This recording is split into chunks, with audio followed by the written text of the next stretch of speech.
嚟到我哋3成運星期2002嘅時間啦，電話號碼1872388，歡迎大家打電話上嚟分享你嘅靈異故事同埋經歷嘅。係啦，咁啊，今日咧收集到嘅呢個靈異故事咧，其實就係嚟自我朋友嘅即係親戚嘅古仔嚟嘅。咁因為咧佢個親戚咧就唔係住喺香港嘅，咁啊住喺內地嘅，咁所以咧佢話咧呢個古仔嘅歷史即係嗰個時間究竟係幾時咧？佢話佢都考究唔到啦，佢就係話佢個親戚有咁樣分享過一個咁嘅古仔俾佢聽，咁所以就即係同我哋分享咁樣啦。咁佢話咧嗰個咧佢個係阿叔嚟嘅，咁佢阿叔咧就唔知係因為嗰陣時要儲錢要買樓定唔知要做乜嘢啦，咁佢就話咧夜晚咧佢就即係開住一架咧嗰啲小食車。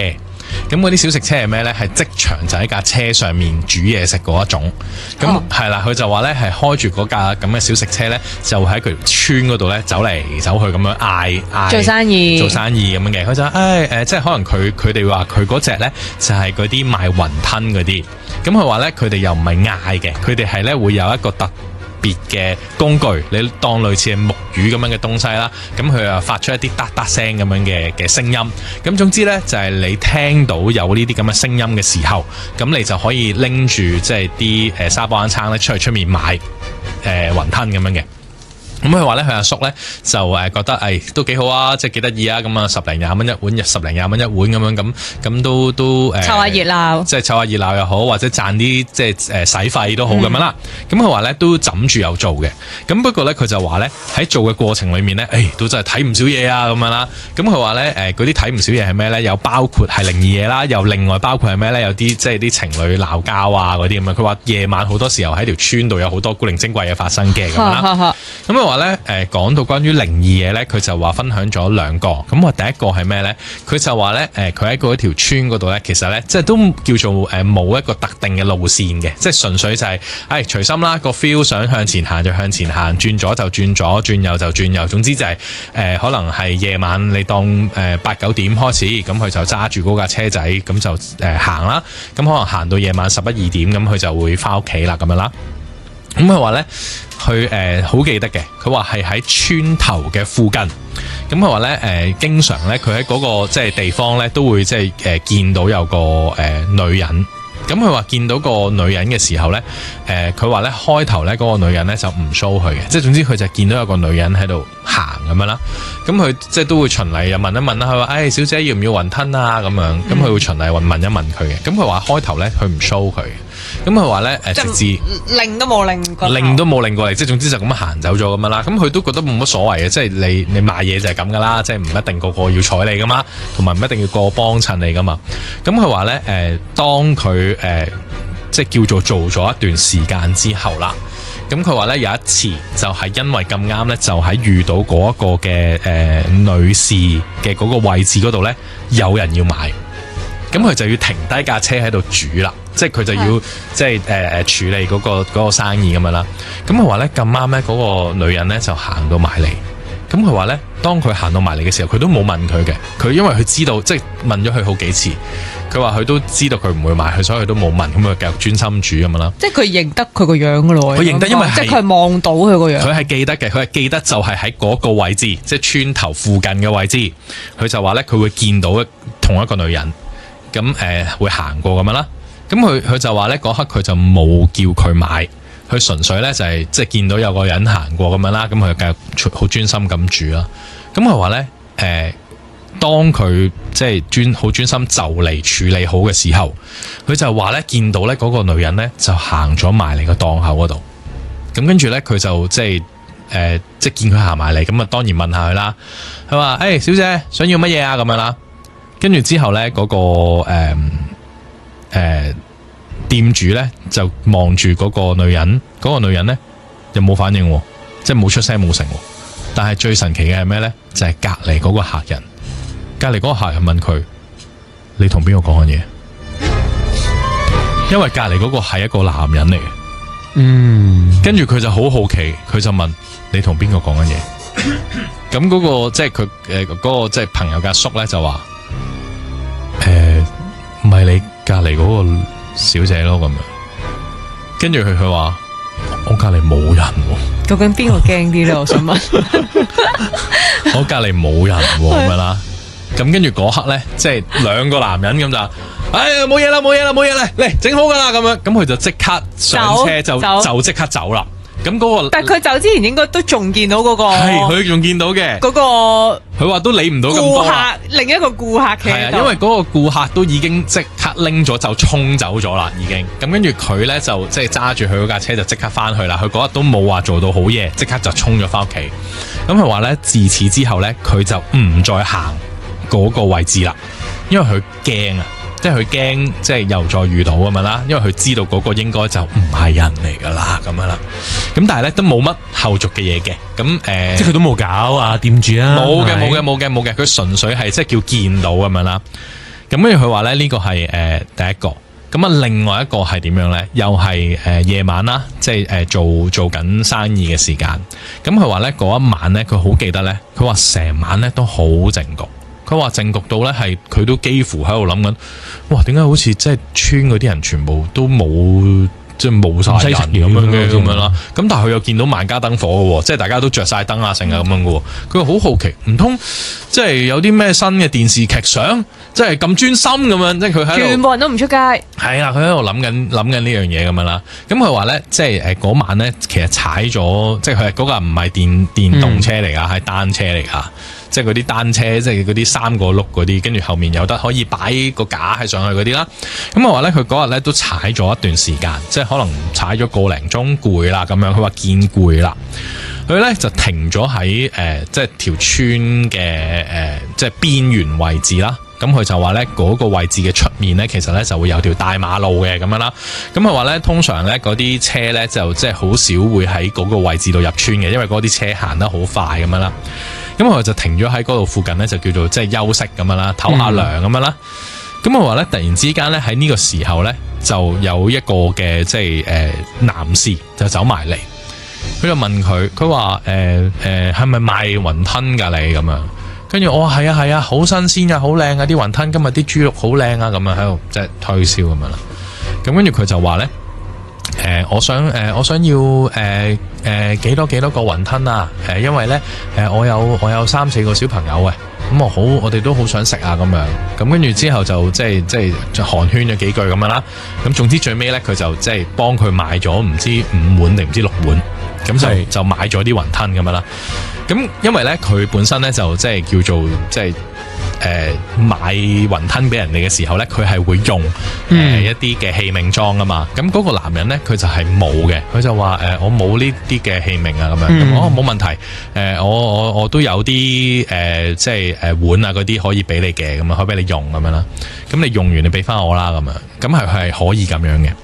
咁於是呢，佢就話呢，即係呢個男人呢，好得意嘅，佢話呢，佢係逐碗咁樣拎走啦，跟住就行咗去第二個位置。咁佢話呢。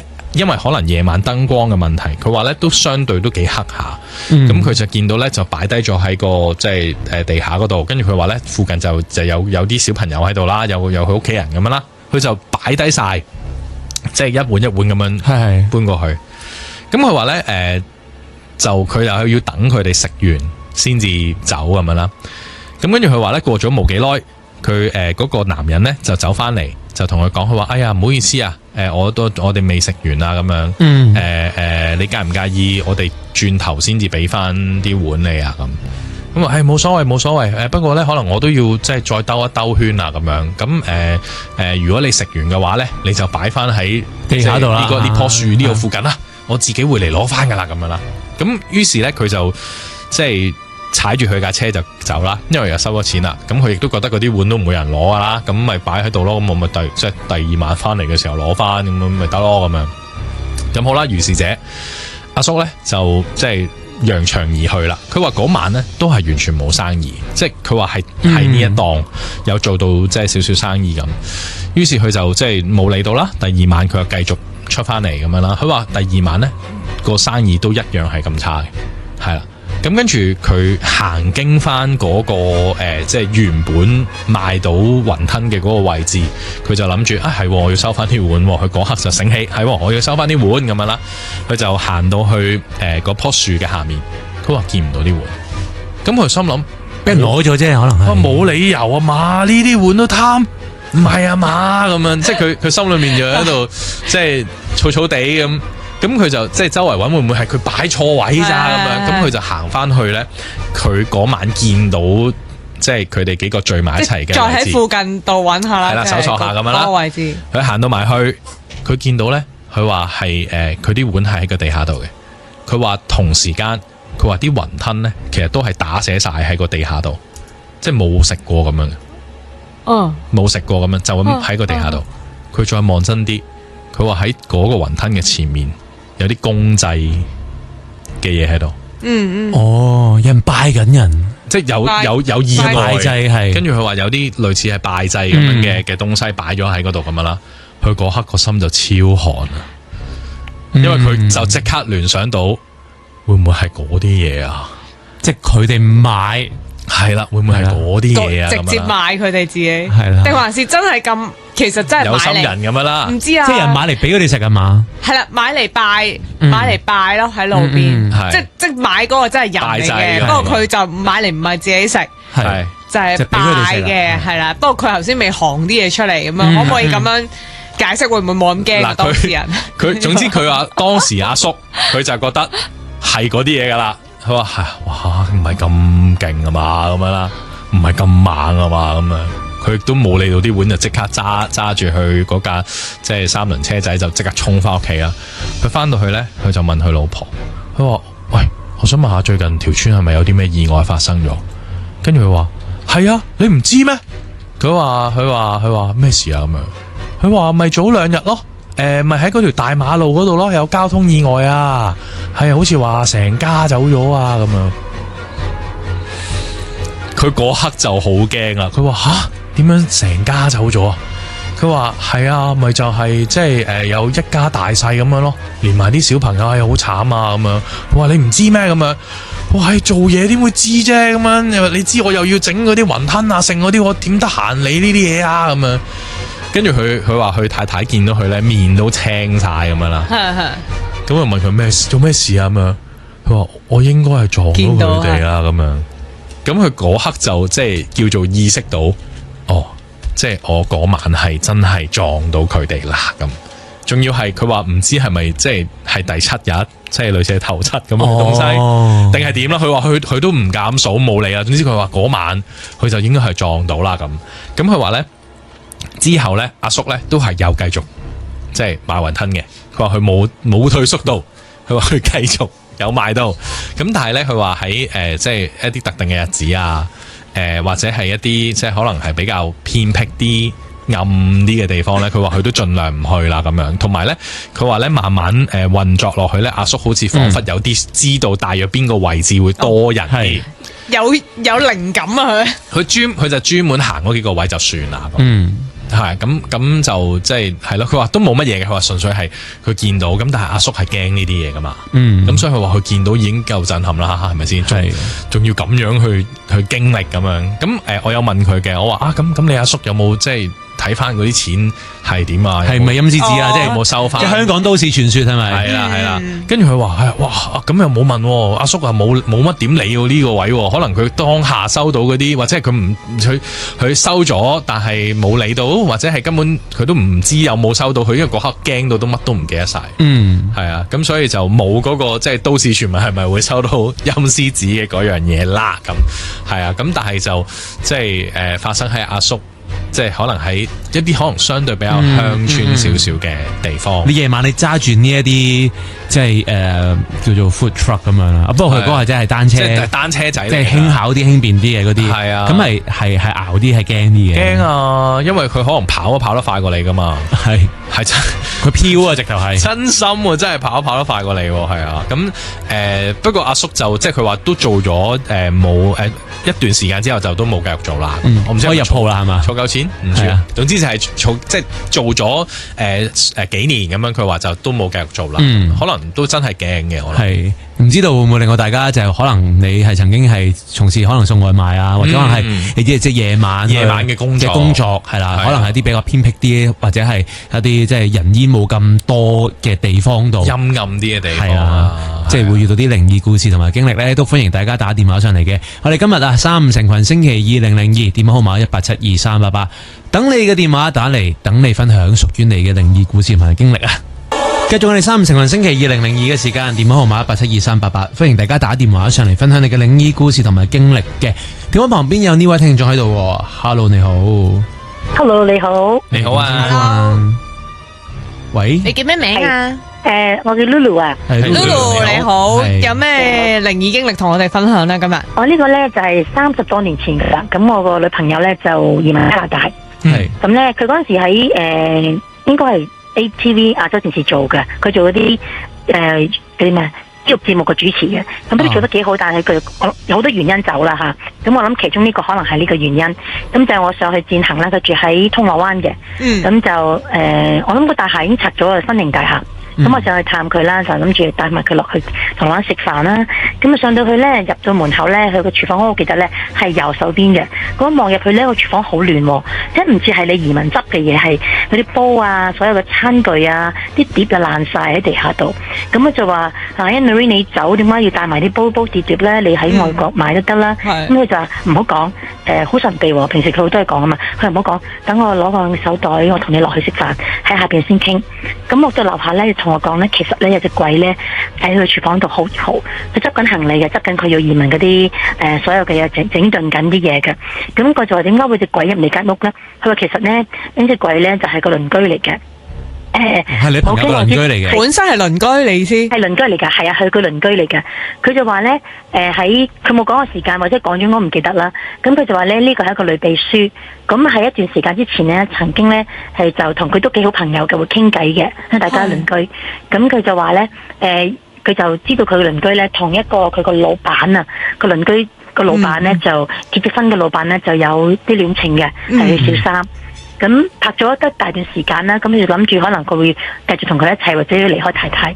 點知嗰個老闆咧就同佢講咧，你都係唔適合我噶啦，我會翻返我太太身邊啊。我哋分開啦，咁就拋棄佢係啦。咁佢就話點解我哋咁好，個生活過得咁好，大家咁夾？佢就話因為你嘅知識水平唔夠高啊，同我好大嘅距離，又唔識英文啊，我英文又唔得噶，唔可以同我應酬啊。咁咧呢個女鄰居咧就揾我個女朋友，佢黃血兒嚟嘅。咁咧佢就話叫佢你咁識英文咧咁好咧，不如你教我啊。咁我係啦，我提升自己嘅水平，咁我個男朋友咪會拋棄我咯。咁我個鄰居佢好忙嘅，佢本身又喺電視台度做主持啊，咁又做其他啲公關嘢啊。咁我就話即係推佢咧，好有禮貌咁推佢。或者遲啲先啦。咁佢又繼續都揾佢敲佢門，佢話下次先啦。需要時間啊，啲安排即係你個水準要咩，即係要 assess 下你評估下你係咩水平，我先可以幫你噶嘛。佢話最簡單嘅溝通英文都得噶啦，咁我同佢應酬，咁佢覺得我唔會招架啊嘛。咁我鄰居一路推搪佢啦。咁冇幾耐之後咧，我諗都可能一段時間，諗幾個月啦。咁聽到嗰個女鄰居咧就自殺死咗。係啊，自殺死咗。咁佢都好唔開心。咁佢就覺得可能佢就但係冇諗到係因為佢，因為教英係好少嘅事啫。咁都唔係因為佢啊，照計係咪？係啊，你可以即係嗰時嘅年代咧，我諗30幾多年前咧，好少人會可以網上有嗰啲 tutorial 啊，或者佢學校學係啦，好少呢啲上網學嘢冇咁方便嘛。嗰時都冇網上嗰啲嘢，30多年。係啦，咁佢又唔會可能去讀啦，咁佢諗住鄰居幫到手，咁佢又本身又係native speaker 去幫佢，點知佢唔幫佢，咁你聽到佢都好唔開心。咁但係發生事佢過咗身之後咧，佢成日都夜晚聽到走廊有人行啊，咁同埋行都唔緊要啦，因為一個大廈梗有人行噶啦，但係咧就會到門咧就會撳鐘嘅，或者敲到門嘅，咁佢每次睇咧就係會睇個眼咧電眼咧就冇人嘅，開門都冇人，咁我都。佢本身係有啲靈異嗰啲嘢㗎，佢有陰陽眼嘅，佢話嚇佢有陰陽眼。咁佢就聽到呢啲聲，佢就當都可能係佢啦，就算啦。咁巧佢都想離開，因為嗰陣時97個動盪，啲人諗將來會點啊，都擔心都會移民，咁佢就移民加拿大咧。我屋企人喺加拿大，咁佢就嗰晚佢執緊嘢，佢好似會成1個禮拜就要走噶啦，佢執緊佢啲嘢。嗰日佢同我講呢件事，咁我就話咁你嘅時間都夾得好啱，佢其實都有好多唔同嘅因素啦。咁呢個都可能其中一個因素。佢覺得對佢唔住啦，佢都 feel 到佢喺佢附近啦，佢覺得最好不如都係離開啦。咁你個女鄰居其實有冇真係即係你雖然你個朋友嗰個朋友有冇真係見到佢個嘅靈體出現，或者見到佢即係見到佢個鬼魂喺自己前面出現咧？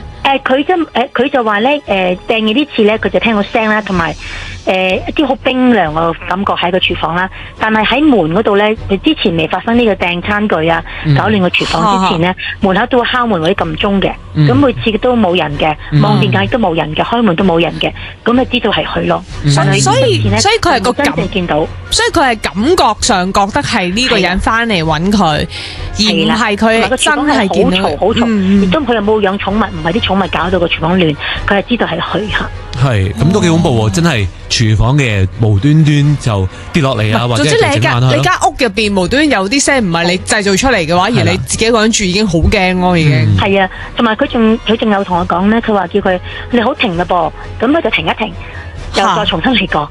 你停啦噃，我都知你對你唔住咯，真唔好意思，真係對你唔住，你停啦。咁佢就停咗咁幾次啦。後尾我嚟嗰陣時，佢已經停晒啦。即係要掟嘅嘢都掟爛晒啦，都冇得再掟我諗。哇 ，OK， 咁都好，真係好誇張喎！嗰個嘅破壞嘅程度係。係啊，咁因為呢件事我諗起你要打俾你咧，我即刻抄我朋友仲係喺加拿大啦，佢而家佢已經係住咗新加坡，咁我諗住都話俾佢聽，我都想講佢呢個故仔。咦，你哋可以透過呢件事叫做係啦聯絡翻咁樣咯，好似 reunion 重聚，我哋可以。係咁嗰次佢就真係即係走咗啦，之後係咪啊？走咗係啊，佢都令到我驚嘅，因為嗰時咧我唔知道自己都有呢啲感覺，我都會 feel 到嘅，都會惹到呢啲嘢，但我睇唔到，但我 feel 到，但係嗰時我未有呢個。即係未有呢個感覺自己知嘅，佢成日同我講呢啲有隻三隻眼，第三隻眼咧我都驚㗎，喺佢身邊我都驚㗎，係啊。咁你嗰次喺佢屋企，你嗰陣時就未 feel 到嘢嘅，所以你完全冇感覺嘅。呢啲人哋話咧，你會慢慢會你嘅成長過程咧，你肯接受佢咧，就會即係更加見得多。如果你唔接受咧，你拒絕接受咧，你嗰個咩你嗰個感應冇咁強啊，好似飛歐咁樣。係啦，你讓佢即係慢慢咁樣去即係令佢醖釀佢 nurture 佢咧，佢先會更加多出嚟。咁你係前者定後者咧？咁你係？我係應該係要醖釀㗎，係啊！我都有好多故仔係關於我自己屋企啊，又叫佢三姐深圳落嚟幫我驅魔啊！呢啲可以下次講俾你哋聽。哇，好！同埋你應該嗰個 friend 咧，可能都唔止發生過呢件事嘅係嘛？佢唔係都有講其他？唔知㗎，佢講過好多其他，不過我唔係好記得。但係呢件事因為我點樣記得咧？因為我係親眼見到佢個廚房啲嘢係爛晒嘅。你臨走之前唔會打爛晒啲嘢㗎嘛？因為佢係一個好人嚟㗎嘛，佢唔會同業主有。佢起碼都會問你要唔要啊？係咪？或者攞落去或者俾鄰居咁嘥嗰啲煲先整到崩晒咁樣，咁佢係一個好人嚟，咁唔覺得佢會咁樣咯，所以我就問點解你咁樣嘅，係咪嗌交同邊個嗌交？咁啊先講俾我聽。如果唔係之前我係冇見過佢講過佢會見到個嘢，咁我相信即係真嘅，因為佢本身係啊，佢個人都有少少神秘嘅，都有啲神秘感嘅，因為呢個人。你同佢有即係呢？今次打電話上嚟睇下你哋會唔會再聯絡翻咁啊？係啊，我諗住我去 LinkedIn 揾下佢睇下，我講佢呢個故事，你有冇想我哋再做翻朋友再係咯？因為一陣見到佢喺新加坡。好多謝你。咁啊，希望再會聽到你電話，我哋下個禮拜等你打電話先。好，拜拜。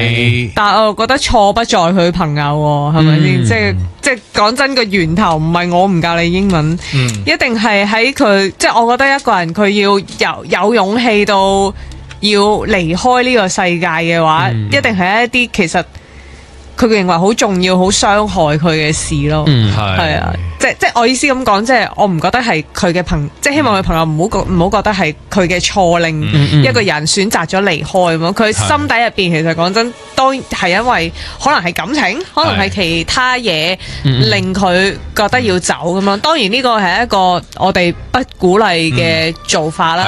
即係如果有啲乜嘢心裏面即係諗唔開，唔知點算嘅，都真係可以同你最親近嘅朋友啦、屋企人啦去分享。其實總會有方法可以解決到嘅。但係如果係靈異事件你諗唔明嘅話，或者想同人分享嘅話呢，咁你又可以即刻打嚟啦。我哋35成群002啊，電話 number 1872388，1872388。繼續靈異故事分享嘅時間啦，頭先就會有 Lulu 打電話上嚟分享咗佢嘅鄰居嘅一個經歷啦。咁啊，其他聽眾如果你都有靈異經歷想分享嘅話呢，可以繼續打電話嚟1872388啦，繼續接聽你嘅電話嘅。今日分享呢一個呢係同做大戲有關嘅一個靈異經歷嚟嘅。咁啊，4月呢，即係呢一位當事人呢，當時就係嗰個去做嘢嘅其中一名成員嚟嘅，係啦，咁佢就唔係負責做戲嗰啲嚟嘅，不過佢係負責即係幕後啲嘅，係啦。咁話咧嗰陣時咧，其實佢哋咧成日會去唔同嘅地方做大戲嘅，即係無論係唔係呢一個即係叫做農曆7月嘅時候都係啦。咁搭戲棚啊嘛，係啦。咁啊嗰件事咧發生喺大概90年代嘅時候嘅，咁就話咧有一次咧，佢哋嗰個劇團嘅人咧就要去離島一個比較大型嘅神功戲嘅地點嗰度，就去做表演嘅咁樣。咁由於喺離島嘅關係啦，咁所以同埋佢哋唔止做一日嘅，即係佢哋又要 prepare 去成咁樣。佢話嗰陣時咧就安排咗咧，佢哋係去島上面，即係安排咗一啲類似度假屋咁樣，就俾佢哋去叫做 station 喺嗰度咁樣。咁佢哋變咗就唔使出入離島啦，你就直接可能嗰幾日咧，你呢班人就可以 stay 喺我哋呢一紮度假屋度啦，就預咗俾佢哋嘅咁樣。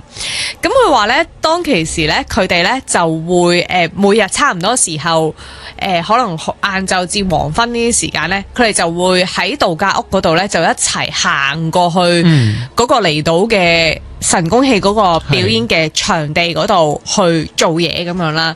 咁呢一個路程咧，其實話短唔短，話長唔長，大概要行3-4個字左右嘅咁樣。咁但係佢哋都覺得OK 嘅，即係嚟到離島好似都心曠神怡啲啊，即係個空曠啲。咁大家其實當嗰段行程都好似散下步咁樣咯，下山咁樣係咯。咁做完嘢，佢哋就會行翻去，即係食完嘢咁樣，或者早啲收工啦，要翻去瞓覺嘅時候咧，大家就會又一齊行翻去度假屋咁樣。咁佢哋多數咧都係叫做有盤地，都成扎人去，成扎人翻嘅。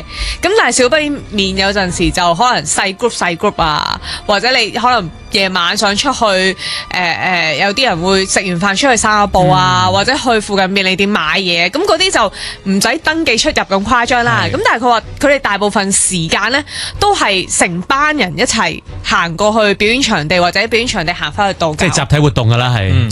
係啦，咁咧就話咧去到有一日嘅時候，佢話係中間，即係佢哋去咗離島可能第3-4日嘅時候嘅。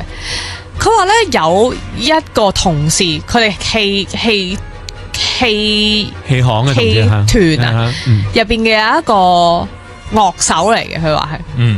佢話嗰個樂手咧嗰一日咧好奇怪，佢話咧平時佢係好多嘢講嘅，係嗰啲咧開籠雀咁樣嘅，真係可以由朝講到晚嗰種，即係好，同埋佢個人好醫啊，即係佢係人都可以係啊吹下水啊咁成，係佢哋即係個團入邊，佢覺得係一個好重要嘅人嚟嘅，因為佢好識搞氣氛，係啊，或者係令到大家都好融洽咁，其實大家都好中意佢咁樣。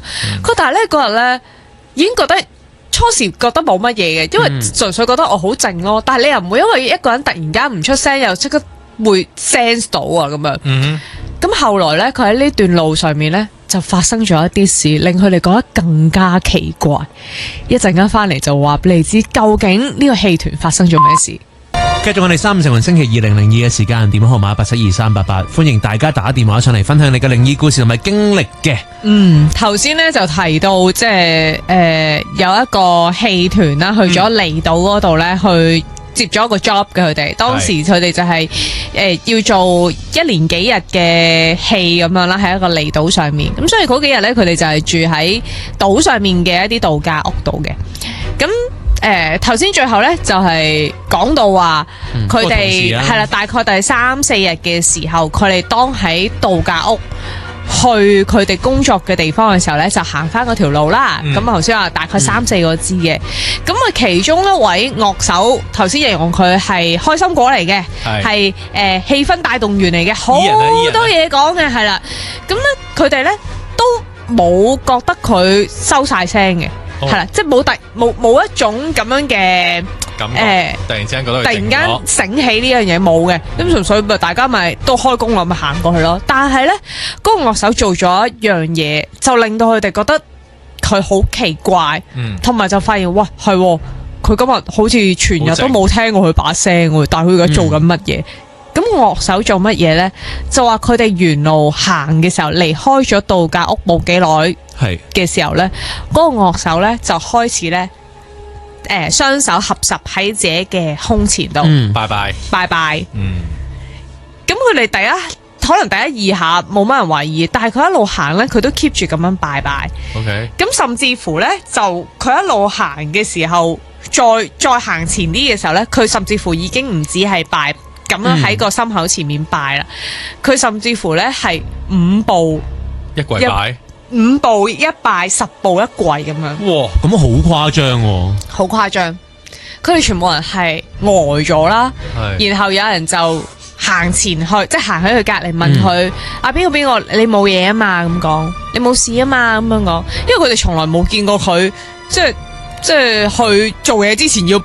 即係當你係拜神啦，咁先算啦，都冇見過佢咁。而家係啊，咁佢哋就好緊張，以為佢做咩事？問你冇事啊嘛咁樣，咁咧佢就淨係搖頭，一句說話都冇講嘅，即係搖頭。然後咧佢就繼續做呢一個動作啦，一路拜一路行，一路拜一路跪咁樣。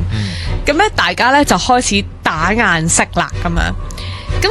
佢沿路咧去到差唔多就嚟到嗰個氣棚嘅場地咧，佢就停咗啦，佢就企翻起身。咁你知即係嗰個佢哋個戲團有好多人咁樣啦，咁有啲人咧就即係私底下就喺度講話，喂，佢係咪撞嘢啊咁樣？即係佢哋都信呢啲，佢係咪撞嘢啊咁講？佢同埋佢你唔會發現佢全日都冇講過嘢喎咁樣。同埋我哋頭先即係有人唔止一個人去問佢，佢都係搖頭話，即係冇講嘢，淨係搖頭。個搖頭係大家 get 到就係拒絕溝通啦，係嘛？係冇事，冇理我咁樣。咁我哋即係所以有啲人就懷疑，喂，佢係咪撞嘢啊？喂，如果係，使唔使做啲乜嘢啊？即係話晒，因為佢哋一陣間就係開工噶啦嘛，佢哋行過嘅時候就係準備開工。因為佢出事嘅時候會影響到表現。係啦，你唔知道佢會唔會突然間做下嘢，即係有啲乜嘢奇怪嘅舉動咁樣。咁佢哋就有啲擔心嘅。咁然後有好幾個人咧，佢哋就私底下自己即係商量咗，咁就話但係佢嚟到又好似冇乜嘢，我哋都係觀察住先啦。即係我哋盡量即係即係喺佢係樂手嚟噶嘛，佢話喺佢隔籬嗰啲人就留意多啲啦，睇下佢有冇咩異樣先，係啦。如果真係有異樣，就即刻報俾團主聽咁樣，我哋再諗下點咁樣啦。咁如是者呢，嗰一晚佢哋嘅演出呢，其實係順利嘅。呢一位樂手呢，亦都冇異樣發生過。咁但係去到佢哋食宵夜嘅時候呢，亦都有人走去問呢個樂手。即係喂，你頭先究竟發生咩事啊？你冇事啊嘛咁樣，咁咧佢就淨係答冇事冇事冇事冇事。食宵夜唔好講呢啲嘢咁樣講。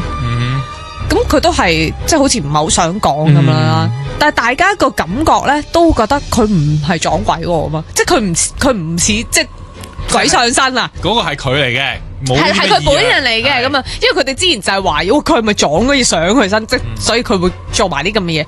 但係佢哋即係覺得佢唔係咯，嗰一晚成晚嘅相處，雖然佢唔似平時咁多嘢講，但係佢哋個感覺就係佢唔係鬼上身咁啊。但係總之佢哋又唔知發生咩事咁啊。好啦，到咧佢哋喺呢一個離島嘅工作，終於都完成咗啦。嗰幾日，咁佢哋就離開離島啦，離開嗰個島啦，就出翻去市區咁樣。咁咧到後來咧，應該係佢哋冇即日知道咩事嘅，即係冇嗰一日離開即日知道咩事嘅，係事後講翻嘅。咁個樂手咧就原來講翻發生咗咩事，點解佢當日會咁樣行去佢哋嗰個戲棚嘅場地咧？咁就話原來咧佢喺發生咁樣嘅事嘅前一晚咧，佢自己咧就離開咗度假屋嘅，佢應該咧就係去附近嗰啲便利店度想買啤酒啊，買嘢呼吸啊，類似咁樣咯。咁佢就自己一個行嘅啫，咁樣。咁佢男人老狗唔好正常啦，未必要人陪啦，咁佢自己一個行咁樣。同埋便利店唔係好遠嘅啫。咁佢話咧，佢行到去某一個十字路口嘅時候，佢就見到咧有一個女仔企喺度咁樣，咁佢就憶述咧就話嗰個係一個長頭髮嘅女仔，佢就係見到背影嘅咁樣講，咁佢冇留意佢着咩成，咁總之覺得就有個女仔企喺度咯咁樣，佢感覺就係應該係一個唔係年紀好大嘅女仔嚟嘅咁樣，咁咧佢就點咧？佢就行過個女仔，即係未去到個女仔喺佢身後2步嘅時候咧。佢就講嗰句就話靚女咁夜喺度做咩啊咁樣講，佢就講句靚女咁夜喺度做咩啊咁樣，係啊，使唔使陪你啊咁啊喺度講。其實咧佢心入邊咧係覺得，可能係呢個島啲居民啊，係啦，咁佢就口花花，即係好似撩女仔，同埋佢都有一種感覺係覺得，咦點解咁夜有個人企喺個路中心嘅咁樣？咁佢就講咗一句咁樣嘅說話。當佢講完呢句說話，嗰個女仔咧擰轉頭，佢話一擰轉頭，佢嚇到腳都軟，因為佢望到個女仔個容貌咧，佢冇形容俾啲其他嘅人聽，究竟佢見到個咩樣？佢話好恐怖，佢話係佢畢生都唔能夠忘記嘅一個畫面嚟嘅。佢話佢當時即刻咧係直情遠到係跪落地下噶啦，佢要咁樣。咁佢話即佢都冇望周圍冇人，佢係跪與跌之間，嘣嘣嘣就走咗去。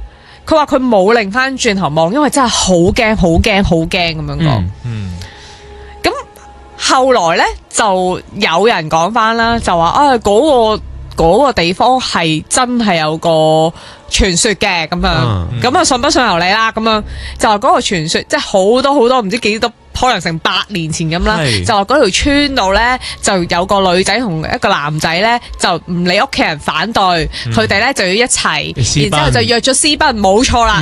就話佢哋就係約喺村嘅唔知邊一個路口度等，但係結果咧個男仔冇出現到。咁就話咧喺個傳說入邊咧，嗰個女仔咧就好傷心，覺得你又唔嚟同我私奔，我又覺得我唔會翻轉頭翻屋企，即係佢或者嗰個年代你翻轉頭，你屋企都未必會再接受你噶啦咁樣。咁佢係點咧？佢就選擇咗即係自己了結咗啦，喺嗰度附近咁樣。咁如是者咧就話呢一個傳聞之後帶落嚟嘅咧，就係嗰條村嘅人就會話，所以半夜3更咧。你如果見到一個女仔咁自己咁樣企喺度咧，咁你唔使問啦，一定係嗰個嚟嘅，你就唔好搞佢啦咁樣講。咁但係呢個係一個，即係佢係嗰個樂手就係一個外來人，佢唔知道啦，而可能真係咁啱俾佢即係所謂撞到正，撞到正，然後佢又口多講句咁樣嘅說話，咁就出事啦。咁佢話當時佢冇去便利店啦。就即係半跌半撞咁就衝翻去度假屋嗰度咁樣。咁我話佢全晚呢，基本上佢話佢一合埋眼就有嗰個影像出嚟，佢已經都分唔到究竟係佢驚到自己諗起嗰個影像啦，冇錯，定係纏繞住佢咁樣。咁佢話佢其實成晚都瞓唔到啊，佢覺得一合埋眼就係嗰個女仔出現咁，嗰個恐怖嘅樣出現咁樣。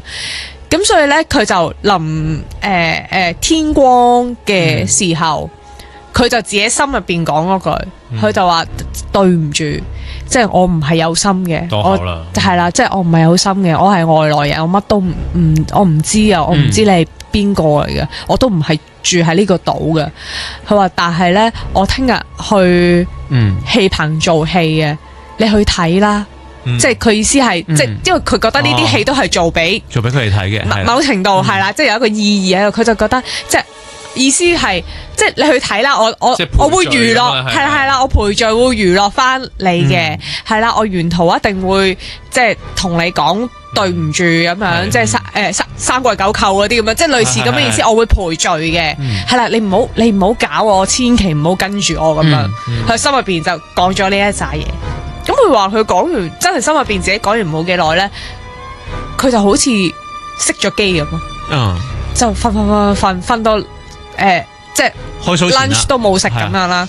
咁然之後，當佢一擘大眼嘅時候咧，佢即刻記起自己講嘅嘢，佢就覺得咦，我啱啱係應該係昏迷咗瞓咗。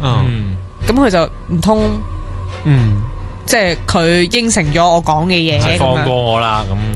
係啦，咁所以咧佢就好凝重，就即刻即記起自己講過啲乜嘢，然之後佢就沿途咧就一粒聲都唔出，淨係做拜拜跪跪嘅動作，希望佢唔好跟我啦。即係誠意打動啦，希望。係啦，咁而最後冇後續噶啦，即係佢講翻呢件事之後都話啊，咁之後其實我哋再留喺島度嗰啲時間，我都冇遇上啲咩事嘅咁樣。但係佢就話嗰個畫面佢真係冇辦法忘記，亦都好驚。佢話所以喺個島度根本唔夠膽同其他人講。即係佢嗰刻好似就 make 咗一個嘅 deal 咁樣咯，即係同嗰個我真係錯啦咁樣。係啦，而真係你去做翻一啲嘢，去令到對方原諒你同埋接受你。係啦。但係最得意係，我覺得係呢件事入邊最得意係佢周圍啲人以為佢撞鬼上身咯，開始做埋啲咁嘅嘢嘅時候，其實唔係咯，佢已經撞完咯，係啦，不過冇鬼上身。係不過有陣時即係你去離島嘅時候，或者係即係我覺得其實有冇必要咁多口同多嘴？因為其實我都有個嘅中學同學咧，佢係咁樣噶，即係有陣時同佢性格細個嘅時候，即係佢係即係癲到咧。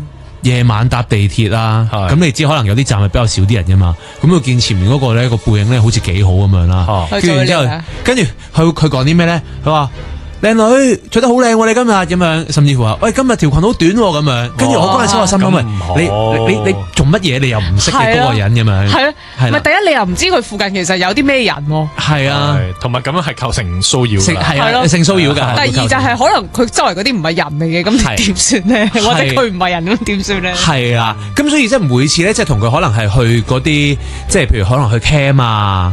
嘅所有嘅情況，甚至乎可能嘅其他 friend 同佢旅行嘅時候咧，都同佢講行遠啲，都同佢講你千祈唔好咁多口啊！但係真係好得意，你而家諗翻啦，我覺得因為我哋去到而家呢個年紀比較即係叫做成熟少少，係啦，我而家係講緊人同人，即係你成熟少少嘅時候咧，你都未必夠膽周圍撩人講嘅，係啦，或者你都好有分寸咁樣。